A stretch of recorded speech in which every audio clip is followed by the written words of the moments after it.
نے اپنے ناکارہ بیٹے کی شادی اپنے محلے کی سب سے شریف اور حافظ قرآن لڑکی سے کر دی۔ اس کا بیٹا 10 دن بعد ایکسیڈنٹ میں مارا گیا۔ نسرین نے اپنی بیوہ بہو کو سیڑھیوں سے دھکا دے کر مار ڈالا اور بہو کے جہیز کا سارا سامان دے کر اپنی بیٹی کی شادی کر دی تو شادی کی پہلی رات ہی اس پر قیامت ٹوٹ پڑی، کیونکہ اس کی ساس نے تو نسرین کی بیٹی کو، اور رات کا وقت تھا، میں نے ابھی اپنی بیٹی کو رخصت کیا تھا، وہ بھی اکیلے، اور یہ میرے لیے بہت بڑی بات تھی۔ میں سرخرو ہو گئی تھی اور میری سب سے بڑی ذمہ داری پوری ہو گئی تھی۔ آج کی رات مجھے سکون کی نیند آنے والی تھی، لیکن اچانک سے میرا موبائل بجا اور مجھے یہ خبر سنائی گئی کہ میری بیٹی اسپتال میں ہے، تو قدموں کے نیچے سے زمین نکل گئی۔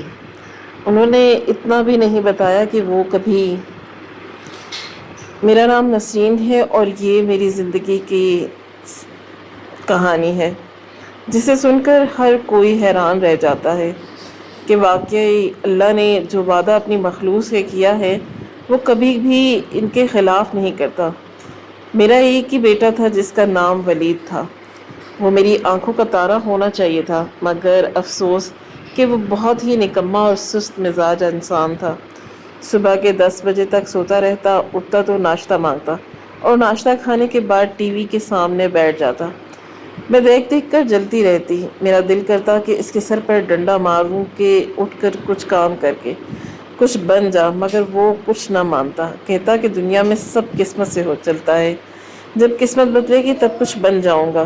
اب میں بیوہ عورت کہاں سے ہر روز سمجھاتی رہتی۔ میرا دل جل جل کر راکھ ہو گیا تھا۔ میرے مرحوم شوہر کی پینشن اگر نہ آتی تو ہم لوگ تو کب کے سڑک پر آ جاتے۔ وہی چند ہزار روپے تھے جن سے گھر کا چولہا جلتا تھا، بجلی کا بل ادا ہوتا تھا، پینشن کے پیسے آتے تو 2 دن کے لیے گھر میں کچھ رونق ہو جاتی تھی، پھر باقی مہینہ بس گزارا چلتا تھا۔ میری ایک بیٹی بھی تھی جس کا نام عروج تھا، وہ بھی اپنے حوالے سے نکمی تھی، اسے گھر کا کوئی کام نہیں آتا تھا۔ صبح اٹھ کر نہ بال بناتی نہ منہ دھوتی، بس پورا دن آئینے کے سامنے بیٹھ کر خود کو سجاتی رہتی، چہرے پہ کریمیں لگاتی، لپسٹک لگاتی، پاؤڈر لگاتی اور سمجھتی تھی کہ شاید حسین ہو جائے گی، مگر سچ تو یہ ہے کہ وہ عام سی لڑکی تھی۔ رنگ بھی تھوڑا سا کالا تھا اور میں ماں ہونے کے ناطے ہر وقت فکر میں رہتی تھی کہ اس کا رشتہ کیسے ہوگا۔ میں نے کئی ٹوٹکے آزمائے، چاول کے آٹے کا لیپ لگایا، ہلدی سے بنایا ہوا ماسک لگایا، دہی اور بیسن ملایا، مگر کچھ فرق نہ پڑا، وہ جیسی تھی ویسی ہی رہی۔ اب مجھے فکر کھانے لگی کہ اس کی عمر نکلتی جا رہی ہے، رشتے کہاں سے آئیں گے۔ ایک دن میں نے رشتے والی آنٹی کو بلایا اور محلے کی سب عورتوں کے گھر جاتی تھی اور ہر جگہ کے رشتے اس کے ہاتھ میں تھے۔ میں نے اسے چائے پلائی اور کہا کہ آنٹی، میری بیٹی کی شادی کے لیے کچھ کرو۔ تو وہ بولی، نسرین دیکھو، تیری جو عروج ہے نا وہ رنگ کی ذرا پکی ہے، اوپر سے کوئی کھانا بنانا اسے آتا نہیں ہے، میٹرک بھی اس نے پاس نہیں کیا، لوگوں کو کہتی ہے کہ پاس کیا ہے، لیکن میں جانتی ہوں کہ اس کی کم پارٹ آئی تھی۔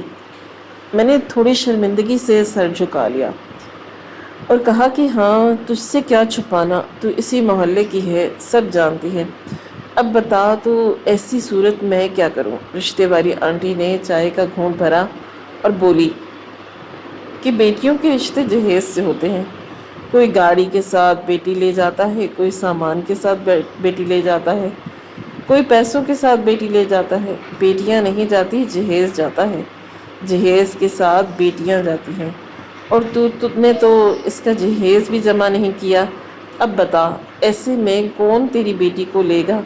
میں چپ چاپ رہی، کیونکہ یہ بات تو وہ ٹھیک کہہ رہی تھی۔ اس نے پھر کہا کہ دیکھو، اب تو تیری بیٹی کی عمر بھی بڑھ رہی ہے، 27 سال کی کر رکھی ہے، 3 سال بعد 30 کی ہو جائے گی، پھر تو اسے کوئی نہیں پوچھے گا، ابھی سے تیاری کر لے، تھوڑا تھوڑا جہیز جمع کر لے، کچھ برتن، کچھ کپڑے، کچھ سونا، اور اگر تھوڑے پیسے ہوں تو اور بھی اچھا ہوگا۔ میں نے افسوس سے کہا کہ میرے پاس تو پیسے نہیں ہیں، میرا بیٹا کچھ نہیں کرتا۔ تو وہ بولی کہ پھر اپنے بیٹے کی شادی کر لے۔ میں حیران رہ گئی۔ میں نے کہا کہ ولید کی شادی، وہ تو خود نکما ہے، کچھ کماتا نہیں۔ وہ بولی کہ بیٹا شکل صورت کا تو اچھا ہے نا، ہم جھوٹ بول دیں گے کہ وہ آن لائن کام کرتا ہے، آج کل تو سب لوگ یہی کہتے ہیں، گھر بیٹھ کے آن لائن کام کرتے ہیں اور اچھے پیسے کماتے ہیں، لوگ بھی مان جاتے ہیں۔ تو بس یہ جھوٹ بول دینا کہ تیرا بیٹا بھی یہی کرتا ہے۔ پھر اس نے کہا کہ جب تیرے بیٹے کی شادی ہو جائے گی تو بہو کا جہیز آئے گا، اور وہ جہیز تو سیدھا اپنی بیٹی کے لیے رکھ لینا، بس بات ختم۔ تجھے نہ پیسوں کی فکر ہوگی، نہ سامان کی، اور نہ ہی کسی کے تانے سننے پڑیں گے۔ میں نے حیرت سے کہا کہ یہ سب تو ٹھیک ہے، مگر بہو مانے گی کہ نہیں؟ آج کی لڑکیاں تو بڑی تیز ہیں۔ تو وہ بولی کہ فکر نہ کر، لڑکی میں ڈھونڈ کے لاؤں گی، بالکل بھولی بھالی اللہ میاں کی گائے جیسی، جو تیرے اشارے پر چلے اور تجھے ماں کی طرح سمجھے۔ میں نے اس کی آنکھوں میں جھانک کر پوچھا کہ اس سب میں تیرا کیا فائدہ؟ تو وہ مسکرا کے بولی کہ کچھ نہیں، بس شادی کے بعد ایک سونے کی انگوٹھی دے دینا۔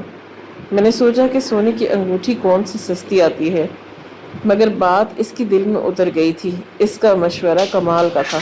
اگر یہ سب ہو جاتا تو ایک تیر سے تین شکار ہو جاتے۔ میرے بیٹے کی بھی شادی ہو جاتی، میری بیٹی کے لیے جہیز بھی بن جاتا، اور گھر میں ایک نوکرانی بھی آ جاتی جو بہو کے روپ میں میرے سارے کام کر دیا کرے گی۔ میں نے سوچا کہ قسمت اگر ساتھ دے تو یہ سب ممکن ہے۔ میں نے آنٹی سے کہا کہ ٹھیک ہے، تو لڑکی ڈھونڈ لا اور میں تجھے سونے کی انگوٹھی دینے کا وعدہ کرتی ہوں۔ اب دیکھتی ہوں کہ میرا نصیب مجھے کہاں لے کر جاتا ہے۔ میں نے اپنے بیٹے کو بھی بتایا کہ تیری کرنے والی ہوں، بڑا خوش ہو گیا۔ میں نے اسے کہا کہ ایسے نہیں ہوگا کہ شادی کروا کے تیری بیوی کو بھی میں پالتی رہوں گی، کوئی کام دھندا تلاش کرو۔ کہنے لگا کہ ٹھیک ہے، میں کام تلاش کرتا ہوں۔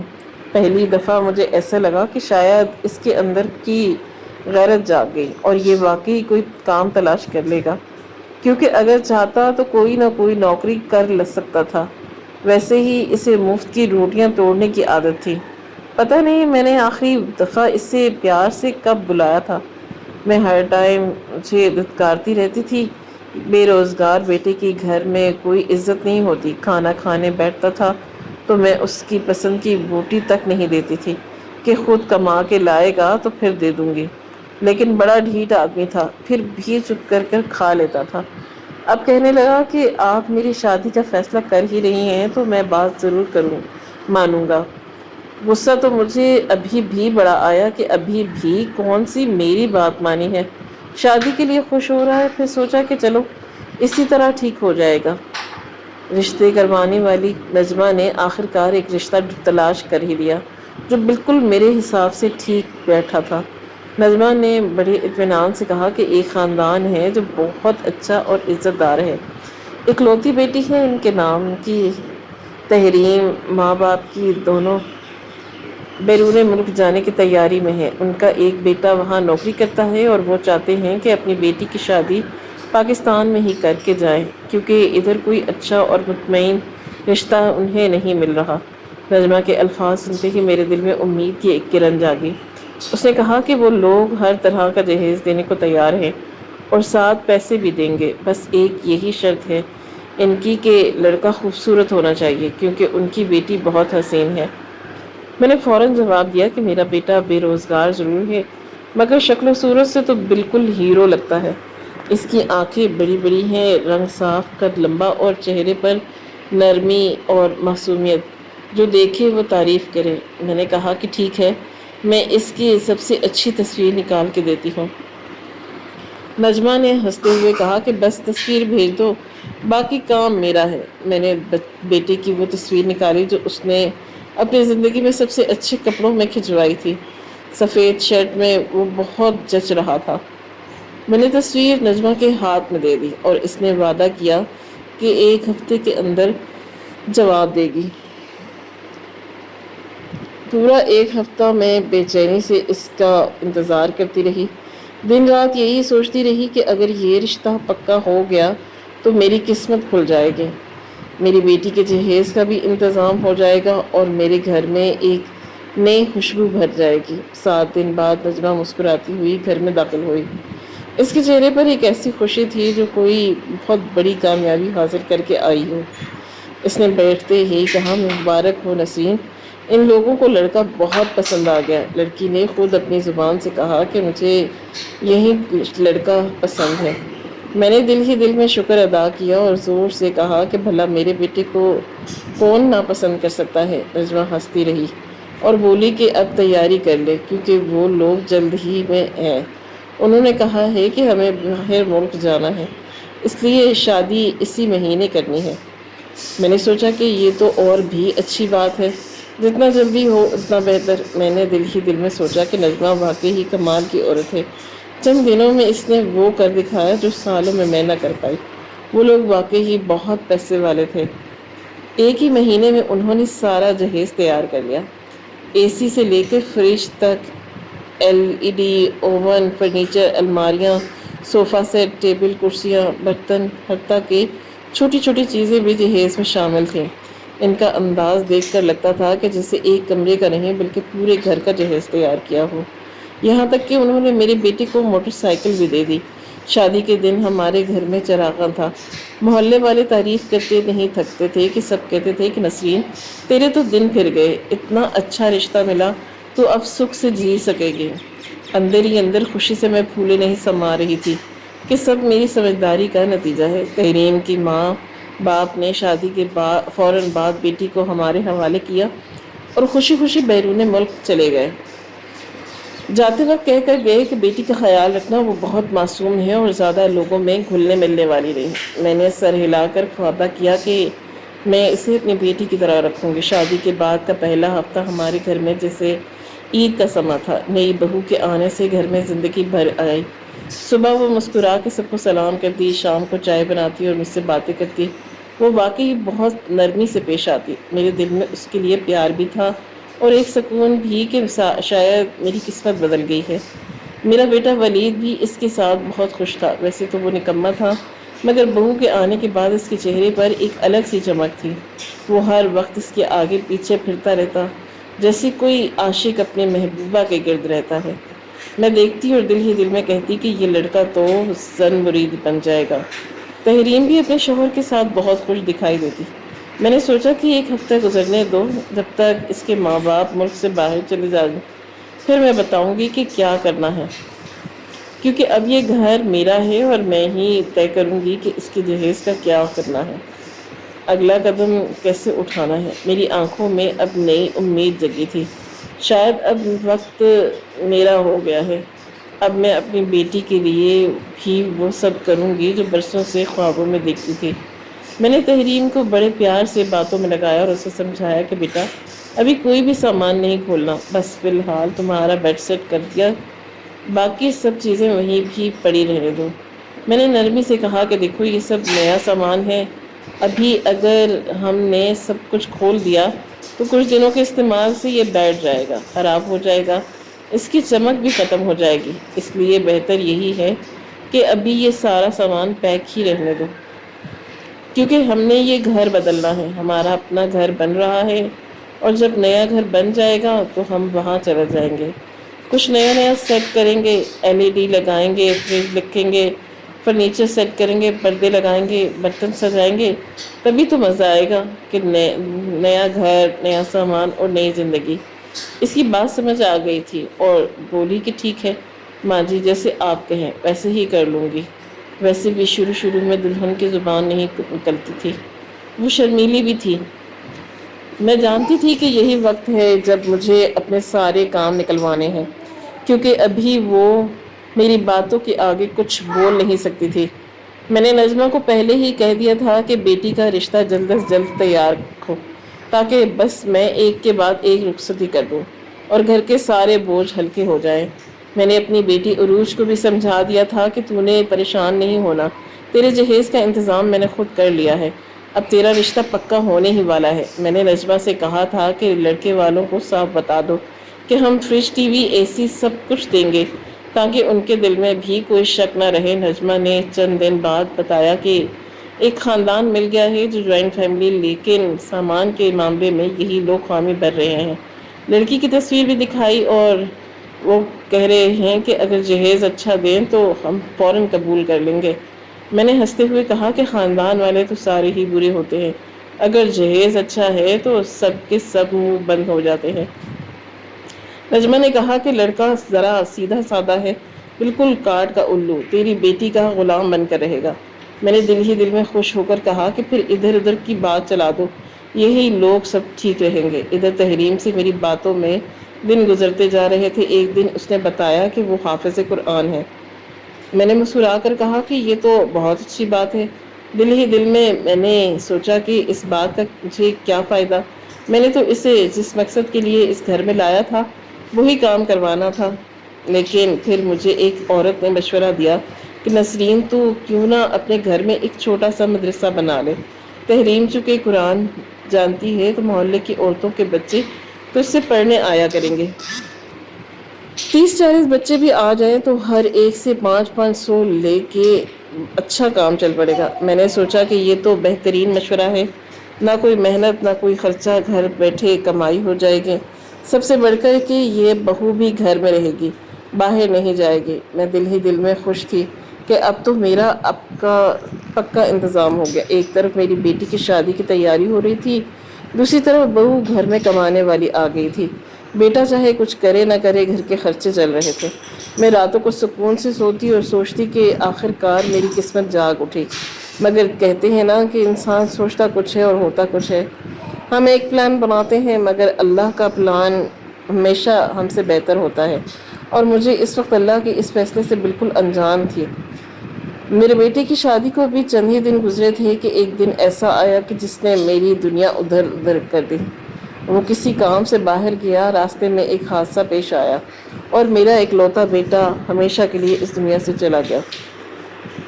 جب مجھے خبر ملی تو زمین میرے قدموں کے نیچے سے نکل گئی، میری زبان سے آواز تک نہ نکلی۔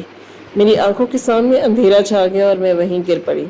میرا کلیجہ جیسے ٹوٹ کر بکھر گیا۔ میری آنکھوں کے آگے بس میرا بیٹا تھا جو ہنستا بولتا میرے سامنے بیٹھا تھا، اور اب صرف اس کا جنازہ رہ گیا تھا۔ تحریم پر بھی بجلی گر گئی، وہ تو ابھی اپنے شوہر کے ساتھ زندگی کے خواب دیکھ رہی تھی۔ اس کا سہاگ بھی اجڑ گیا، وہ چپ چاپ بیٹھی رہی، نہ کچھ کہتی نہ سنتی، جیسے اس کے اندر آواز مر گئی ہو۔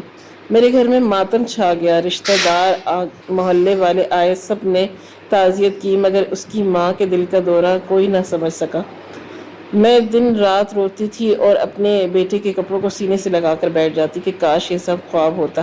تحریم کی حالت بھی بری تھی مگر اس نے عدت میرے پاس ہی پوری کی۔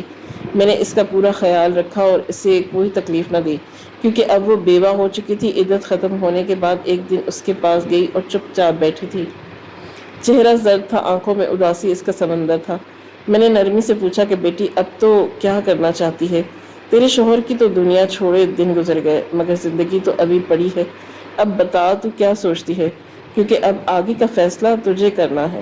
مجھے تو بتایا گیا تھا کہ یہ لڑکی بہت معصوم ہے، لوگوں نے کہا تھا کہ یہ تو چونٹی تک نہیں مار سکتی، اس کے دل میں اتنی نرمی ہے، اگر کسی کے ساتھ اونچی آواز میں بھی بات ہو جائے تو رونے لگتی ہے۔ مگر جب میں نے اپنی آنکھوں سے اس کی آنکھوں میں وہ عزم دیکھا تو مجھے لگا کہ شاید لوگ غلط تھے۔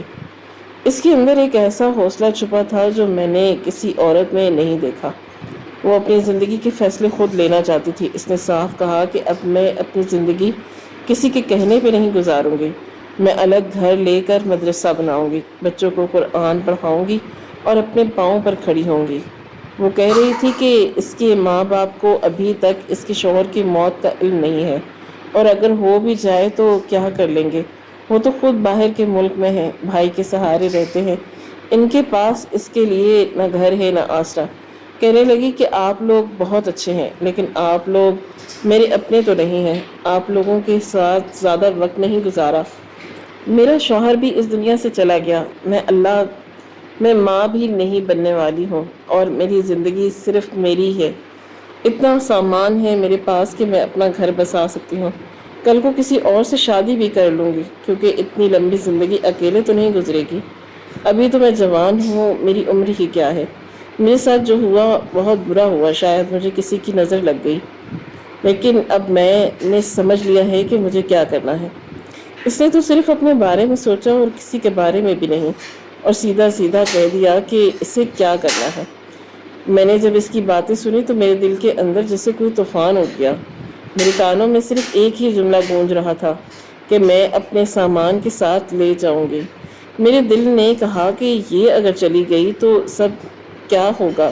سب کچھ ختم ہو جائے گا، وہ زیور، وہ جہیز، وہ سونا، سب ختم ہو جائے گا، اور جو خواب میں نے دیکھا تھا کہ مدرسہ بنے گا، بچے آئیں گے اور میں بیٹھے بیٹھے کماؤں گی، وہ سب خواب بھی ختم ہو جائیں گے۔ میں اپنے بستر پر بیٹھی دیر تک سوچتی رہی کہ اب کیا کروں۔ میرے بیٹے کی موت کے بعد یہی لڑکی تو میرے آس پاس تھی، مگر اب یہ بھی ہاتھ سے جا رہی تھی۔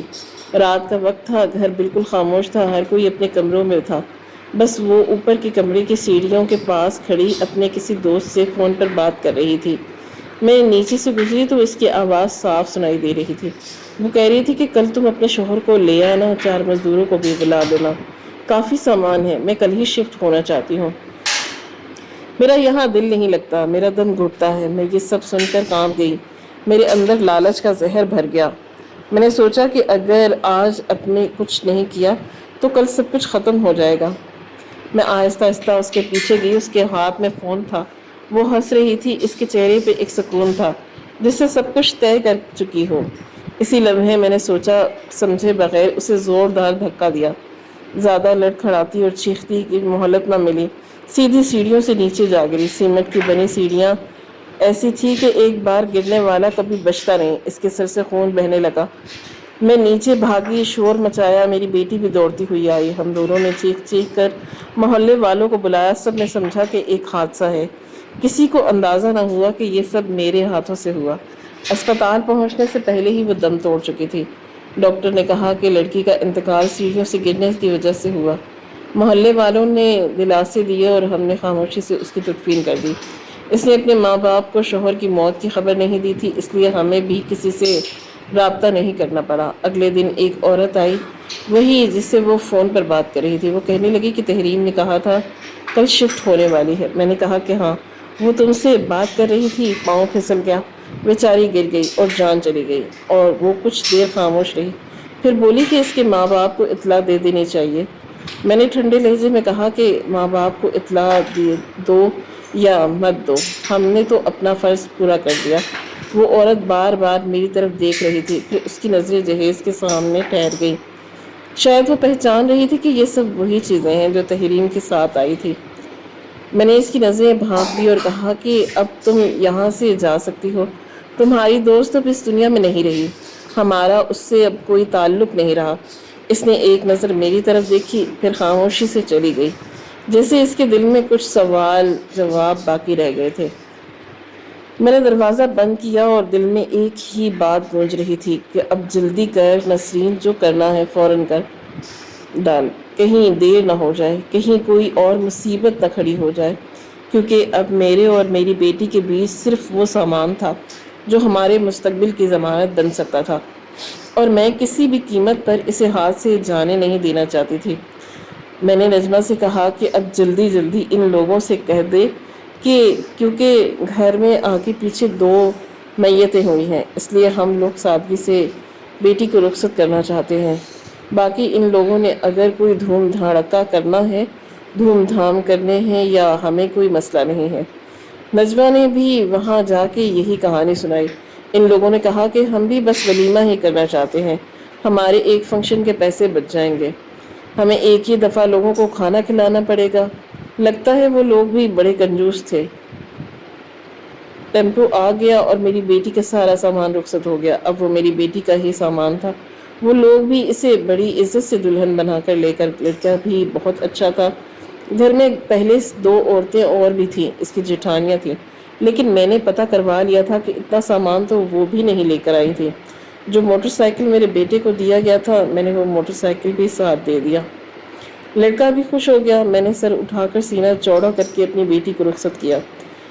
ایسے تو نہ میرا بیٹا کر سکا اور نہ ہی میرا مرحوم شوہر، جیسے ہی عقل لگائی ہو، لیکن میں نے بڑی ہی ٹھاٹھ سے بیٹی کو رخصت کیا، بڑی خوش تھی۔ آج کی رات سکون سے سونے والی ہوں۔ اپنے بیٹے اور اپنے شوہر کی تھوڑی بہت یاد تو آئی مجھے، لیکن میں جو تحریم کے ساتھ کیا اس میں کوئی شرمندگی نہیں تھی۔ میرے دماغ میں بس یہی بات تھی کہ یہ زندگی ایک جنگ ہے، اور جو لڑتا ہے وہ ہار جاتا ہے، اور آج کی رات میں نے سکون سے سونا تھا۔ بیٹی کو رخصت کیے ہوئے بھی 4-5 گھنٹے گزرے تھے کہ وہ لوگ تقریباً رات کو 8 بجے نکلے تھے۔ باقی گھر سمیٹے ہوئے کچھ کام نپٹاتے ہوئے وقت گزر گیا، لیکن جیسے ہی سونے لگی دروازے پر دستک ہوئی تو حیران رہ گئی کہ کوئی مجھے بلانے کے لیے آیا تھا۔ میں اچھی طرح جانتی تھی کہ یہ تو میری بیوی کے شوہر کا چھوٹا بھائی تھا۔ کہنے لگا کہ وہ عروج بھابی ہسپتال میں ہے، آپ جلدی چلیں۔ میں نے کہا کہ کیا مطلب ہسپتال میں؟ میری بیٹی کو اس نے کہا کہ بس آپ چلیں، مجھے تو نہیں بتا رہی، وہ مجھے موٹر سائیکل پر لینے آیا تھا، میں اس کے ساتھ چل پڑی۔ جب میں ہسپتال پہنچی تو عروج اندر تھی۔ اس سے تو کسی نے ملنے نہیں تھا دیا، لیکن ڈاکٹر نے کہا کہ اسے مجھ سے ضروری بات کرنی ہے، اور ڈاکٹر نے بھی پہلے پوچھا کہ آپ لڑکی کی ماں ہیں؟ میں نے کہا کہ ہاں۔ تو تب اس نے کہا کہ میں آپ کو بتاتی ہوں بات کیا ہے، اور اس نے مجھے ایسی بات بتائی کہ میں حیران رہ گئی۔ اس نے کہا کہ آپ کی بیٹی کے شوہر نے اس پر ہاتھ اٹھایا، اور اتنا ہاتھ اٹھایا کہ اسپتال پہنچ گئی۔ اب یہ سب کیوں ہوا ہے وہ تو نہیں پتا، لیکن آپ کی بیٹی کی حالت صحیح نہیں ہے۔ ڈاکٹر کی بات سن کر میرے جسم سے جیسے جان نکل گئی، میرا دل دھڑکنے لگا۔ میں نے سوچا کہ جس لڑکے کے ہاتھ میں نے اپنی بیٹی دی تھی وہ تو بہت شریف لگتا تھا، شکل سے بھولا بھالا، مگر اندر سے کیسا نکلا۔ میں دوڑ کر وارڈ کے اندر گئی تو میری بیٹی کا چہرہ نیل پڑ چکا تھا، ہونٹ خشک تھے اور سانسیں بھاری بھاری تھی۔ اس کے ہاتھ پر پٹی بندھی ہوئی تھی، آنکھوں کے نیچے نشان تھے جیسے کسی نے زور سے مارا ہو۔ میں اس کے سرہانے بیٹھ گئی اور اس کے ہاتھ پکڑ کر رو پڑی۔ بیٹی نے بڑی مشکل سے آنکھیں کھولی اور بدم آواز میں کہا، ماں میں نے کچھ غلط نہیں کیا تھا، میں نے تو بس اس سے کہا تھا کہ مجھے بھی اپنے ماں سے ملنے جانا ہے۔ وہ مجھے روکنے لگا اور کہنے لگا کہ میرے گھر میں اب تمہاری مرضی نہیں چلے گی۔ میں نے کہا کہ میں کل واپس آ جاؤں گی، تو اس نے غصے میں آ کر مجھے دھکا دے دیا، میں گر گئی۔ پھر وہ مجھے مارنے لگا۔ میں نے سوچا بھی نہیں تھا کہ وہ ایسا کرے گا۔ میں نے اس کے چہرے کو اپنے ہاتھوں میں لیا اور کہا کہ بیٹی کچھ نہیں ہوگا، تو ٹھیک ہو جائے گی، لیکن میرے دل میں ایک عجیب سا خوف اتر چکا تھا۔ ڈاکٹر نے کہا کہ جسم پر بہت چوٹیں ہیں، اندرونی زخم زیادہ ہے، ہوش میں آ گئی ہے مگر کمزوری بہت ہے، کچھ گھنٹوں بعد خطرے سے باہر ہو جائے گی۔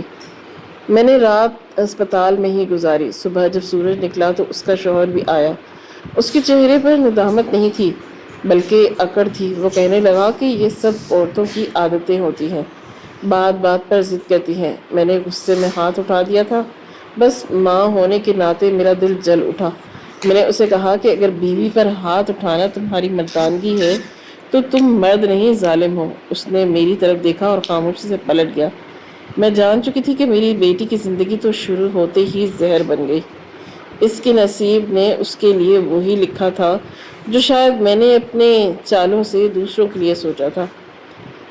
اب مجھے احساس ہونے لگا تھا کہ جو میں نے تحریم کے ساتھ کیا تھا اس کی سزا مجھے اپنی بیٹی کی صورت میں مل رہی تھی، مگر اب پچھتانے کا وقت جا چکا تھا۔ میری آنکھوں کے سامنے بیٹی بے ہوش پڑی تھی اور میں بس یہی دعا مانگ رہی تھی کہ وہ ٹھیک ہو جائے، کیونکہ ماں کے لیے اس سے بڑا دکھ کوئی نہیں کہ وہ اپنی اولاد کو درد میں تڑپتا دیکھے۔ ابھی بیٹی پوری طرح ٹھیک نہیں تھی کہ ان لوگوں نے کہا کہ بس ہم گھر جا رہے ہیں۔ اسپتال والے تو ویسے ہی مریض کو نہیں چھوڑتے تاکہ پیسے بنتے رہیں، گھر جا کے خود ہی ٹھیک ہو جائے گی۔ میں نے کہا کہ میرے گھر لے جانے دیں، میں خیال کر لوں گی، تو انہوں نے کہا کہ نہیں، ابھی یہ ہمارے گھر کی عزت ہے، اب آپ کا کوئی کام نہیں، اور آپ بار بار ہمارے گھر آ جا کر اپنی بیٹی کا گھر برباد کریں۔ میری بیٹی کو تو ٹھیک سے ہوش بھی نہیں آیا تھا کہ وہ لوگ اس کے سر پر چادر کرواتے ہوئے ان سے دونوں طرف سے پکڑ کر وہاں سے لے گئے، اور میں سمجھ گئی کہ مجھے سزا ملنا شروع ہو گئی ہے۔ بس پھر اس کے بعد کیا تھا؟ آئے دن میری بیٹی کی طرف سے یہی شکایت آتی تھی کہ مجھ سے گھر کے کام کروائے جاتے ہیں، مجھ سے سارا سونا چھین لیا گیا، میرا سامان انہوں نے اپنے قبضے میں کر لیا، میرے کمرے میں بس بیڈ رکھا ہے، باقی سب کچھ چھین لیا ہے۔ یہ لوگ مجھے کافی باتیں سناتے ہیں، تانے دیتے ہیں، مجھے کالی کہتے ہیں اور مجھے موٹی کہتے ہیں کہ تمہاری تو عمر بھی زیادہ ہے، پتہ نہیں تمہارے بچے ہوں گے یا نہیں۔ یہ بات بھی پتہ چلی کہ لڑکے کے پہلے بھی ایک شادی ہو چکی تھی، اور بیوی چھوڑ کر بھاگ چکی تھی۔ میں نے نجمہ سے بات کی تو وہ کہنے لگی کہ یار مجھے کیا کہتی ہے، تو نہیں تو جلدی مچائی ہوئی تھی اور تجھے ہی ایسے لوگ چاہیے تھے۔ مجھے تو جو تو نے کہا میں نے وہ کیا، اب اگر وہ لوگ صحیح نہیں نکلے تو میں کیا کروں؟ میں نے تو اپنی بیٹی کی شادی بھی اسی میں سے بھی میری 2 بیٹیاں خوش نہیں ہیں۔ آج کل تو لوگ بھی ایسے ہیں، اب ہم کیا کریں؟ وہ ویسے بھی کچھ نہیں کہہ سکتی۔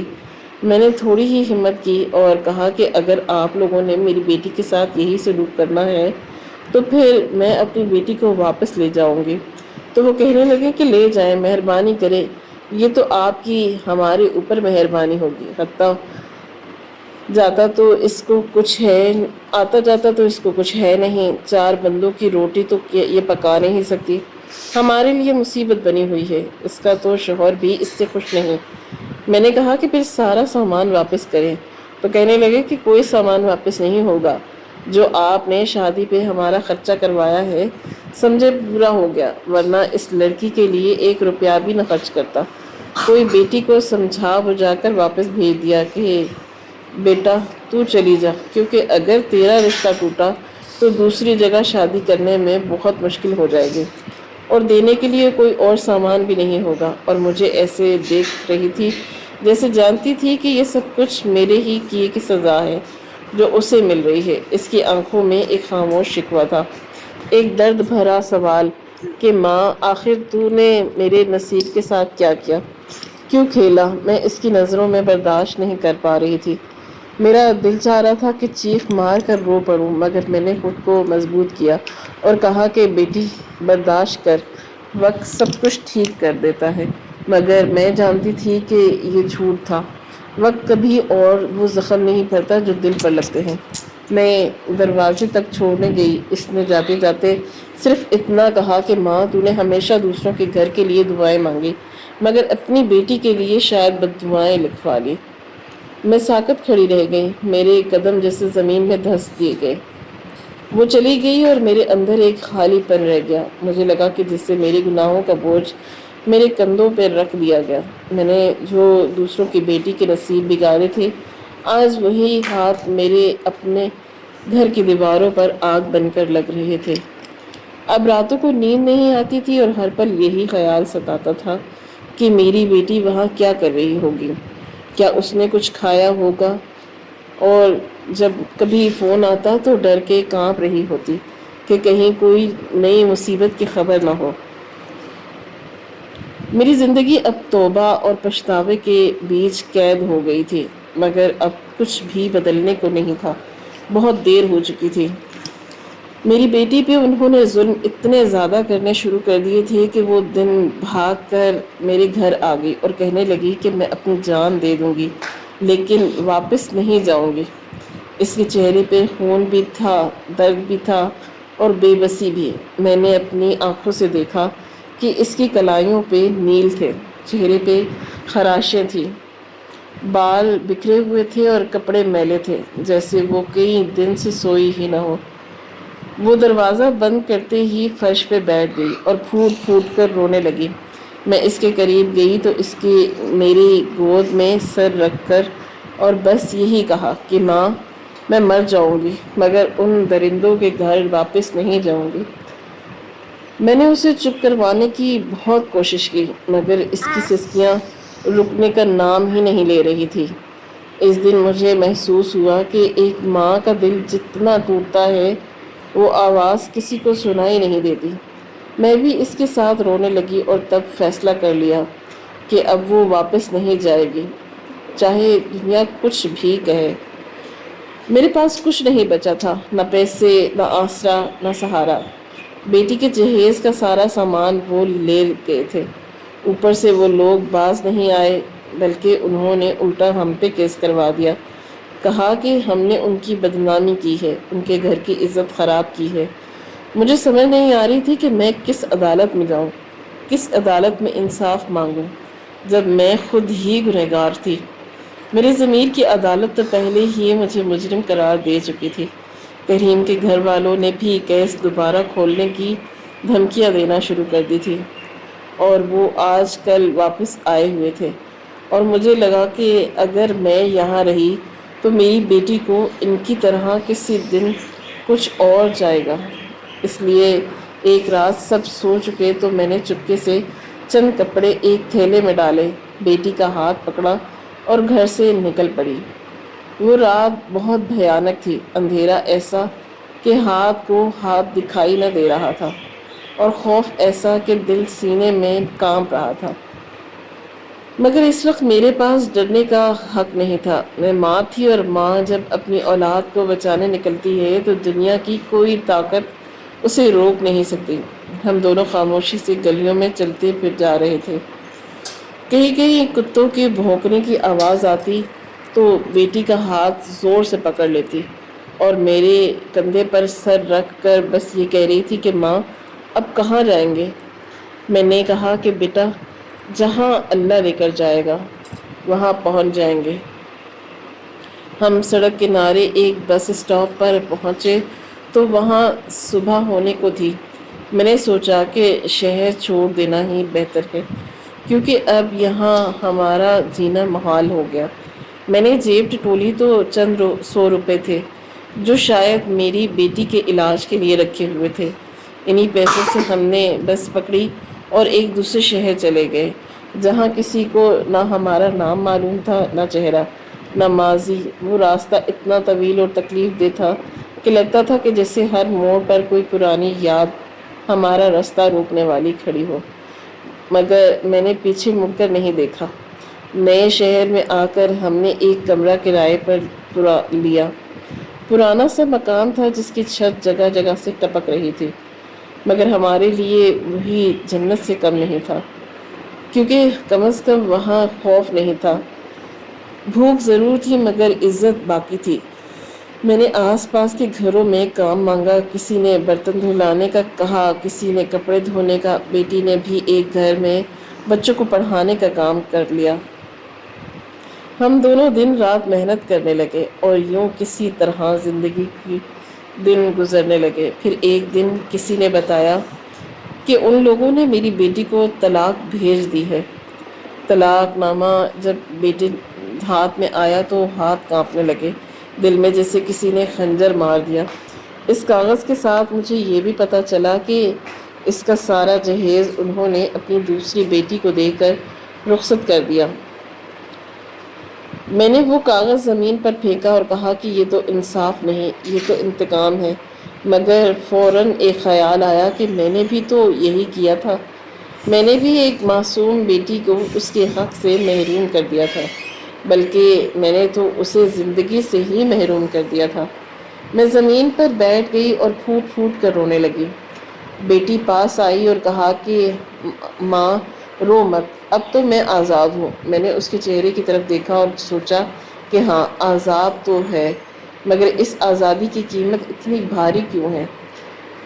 اب ہم دونوں صبح سے شام تک لوگوں کے گھروں میں کام کرتے ہیں، کبھی برتن دھوتے ہیں، کبھی کپڑے نچوڑتے ہیں، کبھی جھاڑو لگاتے ہیں۔ بس بیٹی تھک جاتی ہے تو میں اس کے پاؤں دبانے لگتی ہوں۔ کبھی کبھی جب وہ سوتی ہے تو میں اس کے چہرے کو دیکھ کر آنسو بہاتی ہوں۔ کہ میری بیٹی اب بوڑھی ہو گئی ہے، حالانکہ ابھی اس کی عمر ہی کیا ہے۔ اس کے چہرے پہ وہ چمک نہیں جو کبھی تھی، مگر اس کے آنکھوں میں اب ایک ٹھہراؤ ہے، ایک صبر ہے جو شاید مجھے ساری زندگی نہیں ملا۔ میں نے سیکھ لیا ہے کہ انسان کے کیے ہوئے ظلم ایک دن واپس آتے ہیں، چاہے کتنے ہی سال کیوں نہ گزر جائے۔ برے اعمال کا سایہ کبھی پیچھا نہیں چھوڑتا۔ جس طرح میں نے ایک بے قصور لڑکی کو اپنے لالچ کی بھینٹ چڑھایا تھا، آج میری بیٹی اسی لالچ کی آگ میں جل رہی ہے۔ فرق صرف اتنا ہے کہ میں نے تحریم سے اس کی زندگی چھینی اور دنیا نے میری بیٹی سے اس کا سکون چھین لیا۔ بدلہ اللہ نے عین انصاف کے ساتھ دیا۔ اب میرا ضمیر ہر روز مجھ سے پوچھتا ہے کہ کیا وہ چند سکے اس کے خون سے زیادہ قیمتی ہیں؟ کیا وہ مدرسہ بنانے کا خواب میری بیٹی کے برباد مستقبل سے زیادہ ضروری تھا؟ میں ہر رات اللہ کے آگے ہاتھ جوڑ کر توبہ کرتی ہوں کہ پروردگار اب مجھ سے ایسی خطا نہ ہو، میں اپنی بیٹی کو دیکھ کر جی رہی ہوں، مگر ہر دن یہ احساس تازہ کرتا ہے کہ گناہ کے بیچ کبھی خوشی کے پھول نہیں دیتے۔ آج میں چاہوں تو بھی سکون کی نیند نہیں سو سکتی، کیونکہ جب بھی آنکھیں بند کرتی ہوں تو تحریم کی وہ آنکھیں یاد آ جاتی ہیں جو سیڑھیوں سے گرنے سے پہلے خوف سے پھیل گئی تھی۔ اس کی چیخ میری سماعت میں گونجتی ہے۔ وہ لمحہ میری زندگی کا سب سے اندھیرا لمحہ تھا، جس نے مجھے ہمیشہ کے لیے بدل دیا۔ اب جب کسی کی بیٹی میرے سامنے آتی ہے تو میں اس کے لیے دل سے دعا کرتی ہوں کہ اس کے نصیب روشن رہے۔ کوئی ماں اپنی بیٹی کے دکھ کی وجہ نہ بنے۔ انسان اگر دوسروں کے نصیب سے کھیلنے کی کوشش کرے تو قدرت اس کے اپنے نصیب کو بگاڑ دیتی ہے۔ لالچ اور خود غرضی وقتی فائدہ تو دے سکتی ہے، مگر انجام ہمیشہ تباہی ہوتا ہے۔ کسی کی مجبوری یا بھول کا فائدہ اٹھانا خود اپنے لیے عذاب کو دعوت دینا ہے۔ زندگی میں جو بویا جاتا ہے وہی کاٹا جاتا ہے۔ اگر آپ کسی کے لیے آنسو بہائیں گے تو کل کوئی آپ کے لیے دعا کرے گا، مگر اگر آپ کسی کو رلائیں گے تو وقت آپ کو وہی رونا واپس دے گا۔ اس لیے ہمیشہ دوسروں کے لیے ویسا ہی سوچیں جیسے آپ اپنے لیے چاہتے ہیں، کیونکہ قسمت کے فیصلے دیر سے ہوتے ہیں، مگر جب ہوتے ہیں تو بہت سخت ہوتے ہیں۔ اللہ کا وعدہ سچ ہے، دوسروں کے ساتھ برا کرو گے تو اپنے ساتھ بھی ہوگا۔ دنیا مکافات عمل ہے۔ اس کی سب سے بڑی مثال میری زندگی کی یہی کہانی ہے، جو سب کے لیے ایک مثال بن چکی ہے۔ مجھے تو اب آخرت سے بھی ڈر لگتا ہے کہ اللہ کے سامنے جاؤں گی تو کیا منہ دکھاؤں گی، اور جو سزا مجھے وہاں ملے گی وہ اس دنیا کی سزا سے بہت زیادہ بڑی ہوگی۔ ہماری آج کی یہ کہانی آپ کو کیسی لگی؟ کامنٹ باکس میں اپنی رائے کا اظہار ضرور کریں، اور ہمارے چینل کو سبسکرائب کریں۔ شکریہ۔ اللہ حافظ۔